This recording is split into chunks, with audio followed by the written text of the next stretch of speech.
Olá, amigo Sudaca! Chegaram as semifinais da Libertadores e vamos analisar os 4 times que lutam por uma vaga na final em Buenos Aires, dia 30 de novembro, mas sim depois da vinheta. Pois é, amigos, vamos analisar os 2 confrontos, os pontos fortes e fracos de cada time. Mas antes vou me apresentar, eu sou Bruno Garcês, jornalista e especialista em futebol sul-americano e este é o canal Sudaca Brasil. Tudo sobre o futebol aqui no continente, deixe seu like, se inscreva no canal, dá essa moral pra gente. Agora uma parceria nova com a Bora Pra Resenha, nova estrutura. Primeiro confronto entre Atlético Mineiro e River Plate. Já se enfrentaram na competição 2 vezes, em 78, quando estava no Grupo A, vitória do Galo Mineirão com gol perto do final de Marinho e vitória dos Millos no Monumental com gol de JJ Lopes. Em 2021, pós-pandemia, quartas de final, o Galo venceu no Monumental de Núñez e depois sapecou um 3-0 no Mineirão. Show do Atlético naquela noite.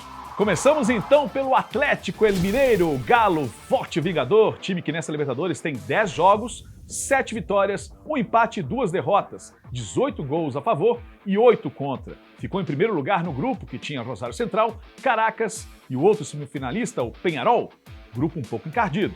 O Galo ficou em segundo geral nessa fase. Nas oitavas, jogou mal, mas passou do São Lourenço, empatando na Argentina e ganhando pela conta mínima em Minas Gerais. Nas quartas de final, perdeu para o Fluminense no Maracanã e amassou na volta na Arena MRV. Time dirigido por Gabriel Milito, no Galo desde março de 2024, tem aproveitamento de 57,97% e chegando ao time mineiro armando o time ofensivo, com posse de bola e logo encaixou esse jogo no time titular. Mas teve a pausa para a Copa América e desfalques e lesões deram uma baixa nesse time. Teve que armar um time mais defensivo para recuperar os resultados. E daí está tentando encontrar o equilíbrio. Fez um excelente jogo de volta contra o Fluminense e mostrou que sim, tem um jogo propositivo e eficiente. Conseguiu adaptar o grupo a 2 estilos de jogo, o ofensivo que abafa o adversário com muita amplitude e inversões de jogo e o outro com linhas baixas, se defendendo muito bem, segurando e amarrando o time adversário. Um time eclético. Não é fácil jogar assim em alto nível. O Galo tem grandes jogadores que podem fazer a diferença em todas as posições. Quando jogam com as linhas baixas, tem um time recuado, tem pouco contra-ataque. Ainda não está afiado, depende muito de uma bola parada. Hulk, o craque do time, mesmo com seus 38 anos, ele ainda faz a diferença. Inteligência, força física, sua movimentação já dificulta a marcação do adversário. Fora os seus chutes e gols, aí fica complicado marcar. Paulinho pode perder muitos gols, mas ele é importante para o time. Se movimenta muito ali na frente. Tá jogando pouco no sacrifício, mas faz seus gols importantes. Batalha, volante e zagueiro tem sido o pilar desse sistema defensivo. Segurança lá atrás, que faz seus gols de vez em quando lá na frente. Gustavo Scarpa, para mim, o melhor jogador do time nessa Libertadores. Ele tem passe entre linhas, cruzamento, lançamentos e chutes ao gol. O jogador mais regular do torneio. Nos últimos 10 jogos, teve 4 vitórias, 3 empates e 3 derrotas. 13 gols a favor e 11 contra.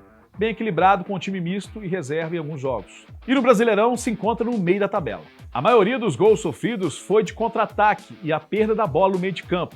E na maioria das vezes o adversário aproveita os corredores para fazer esse contra-ataque. A maioria dos gols que o Atlético faz com o Milito é quase sempre com transições, com inversões e cruzamentos na entrada da área. Vamos falar do Clube Atlético River Plate, Los Millonarios, time 4 vezes campeão da Libertadores com grande tradição, recordista de semifinais com 21. Nesta Libertadores tem 10 jogos, 8 vitórias, 2 empates e nenhuma derrota. Passou em primeiro do grupo que tinha Nacional do Uruguai, Libertad do Paraguai e Deportivo Táchira da Venezuela, e os Millos fizeram a melhor campanha desta fase. Nas oitavas pegaram o Tajeres de Córdoba e já com o novo técnico conseguiu passar com segurança. E depois pegou o Colo-Colo do Chile e fez o necessário para passar para as semifinais. Time dirigido por Marcelo Gallardo, que assumiu o time antes das oitavas, grande ídolo e um dos maiores técnicos da história do River. O Muñeco já ajustou a defesa e mesmo sem pressionar no futebol ofensivo, sua grande característica, na primeira passagem, deixou um time mais competitivo, mas o time precisa apresentar mais futebol. O time tem um grande elenco, contratou jogadores experientes como o Evita Cunha, Pesela, Bustos, Messa e já tinha grandes jogadores. Mas em geral é um time técnico, que trata bem a bola. Pode recuperar o volume de jogo em alguns momentos com Demichelis ou com Gallardo mesmo antes. Mas na defesa o time está bem, está mais seguro. O time não engrenou ainda na parte ofensiva, às vezes falta mais profundidade, mais movimentação, Gallardo não consegue implantar aquele futebol ofensivo com muito volume de sua primeira passagem. Miguel Borja, o atacante colombiano, já tem um ano que está jogando em alto nível, decidiu jogos, é um dos artilheiros da Libertadores com 6 gols, forte fisicamente e um bom finalizador. Facundo Colidio, jovem atacante, teve uma temporada com altos e baixos, mas ele é agudo, busca espaços, é inteligente para se movimentar. Se der liberdade, ele pode fazer a diferença. Germán Pesela, zagueiro campeão do mundo em 2022 com a seleção argentina, deu uma segurança lá atrás, que Gallardo tanto queria, e tem um bom posicionamento e bons passes. Outro que deu consistência defensiva é Craneviter. Desde que ele entrou no time, à frente da primeira linha, conseguiu dar seguranças aos mijos.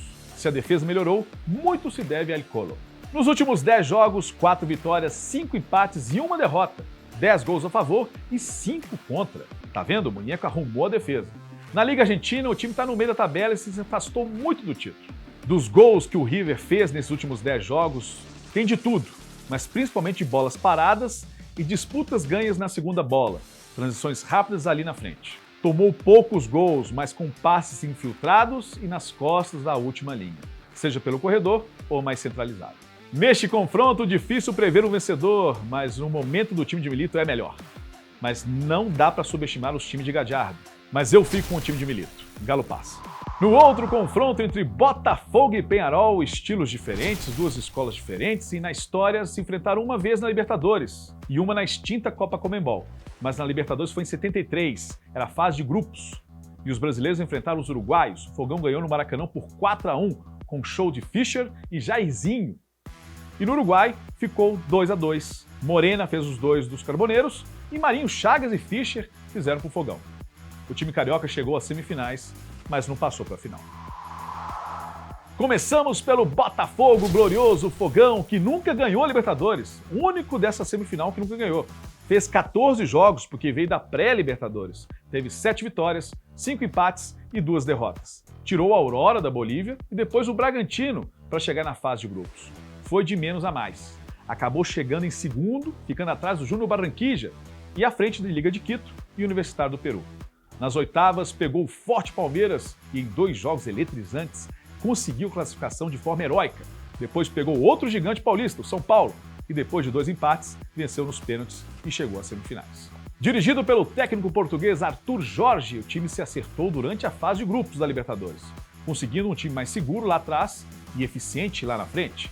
Aproveitamento de 67,46% e jogando num 4-2-3-1, o time tem recurso para enfrentar qualquer adversário e vai liderando o Brasileirão, mostrando que é um time forte. Pelo jeito, aprendeu com os erros do ano passado.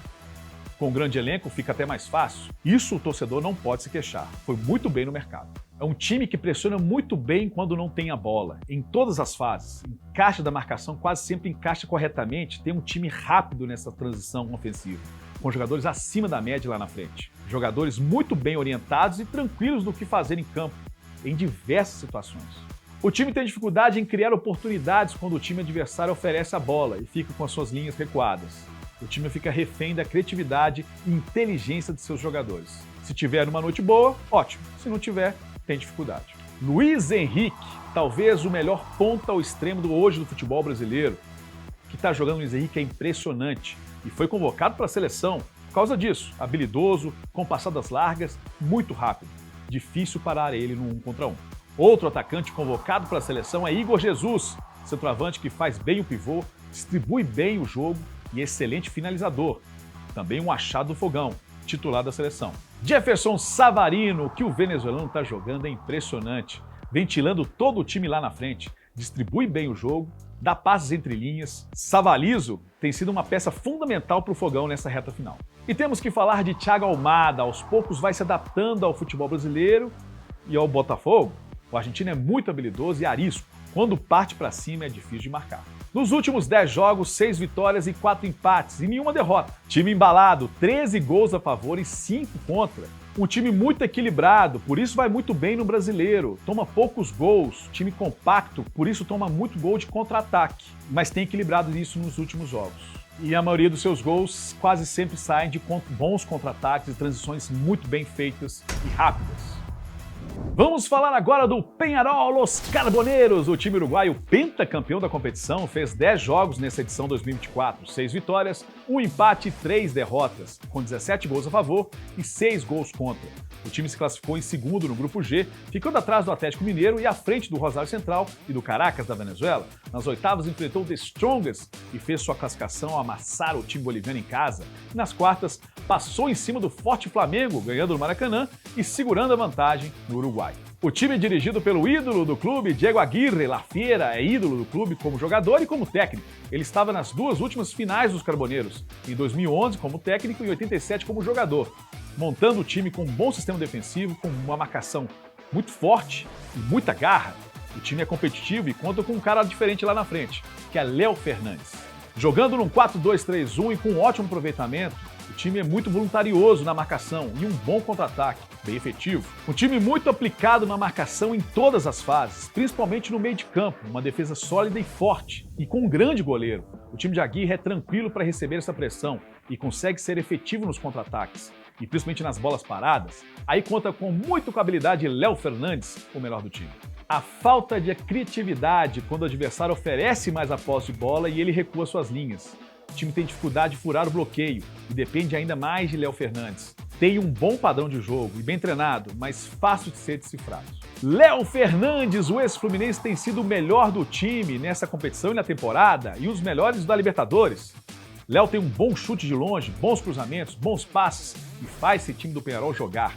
Ele é o craque do time, excelente nas bolas paradas, hein? Washington Aguirre, o goleiro, mostrou sua melhor fase aqui no Peñarol, pegando tudo no mata-mata contra o Flamengo, principalmente no jogo no Maracanã, mostrando muita elasticidade, reflexos e muito seguro lá atrás. Guzmán Rodrigues, zagueiro, mostrou muita força e segurança e tranquilidade ao defender e segurar a pressão lá atrás também. Bom no jogo aéreo, Guzmán foi o pilar do time no sistema defensivo. Javier Cabrera, este meia baixinho, é importante para puxar os contra-ataques. Tem um bom controle de bola, sabe controlar os tempos, importante nesse jogo intenso de marcar e correr.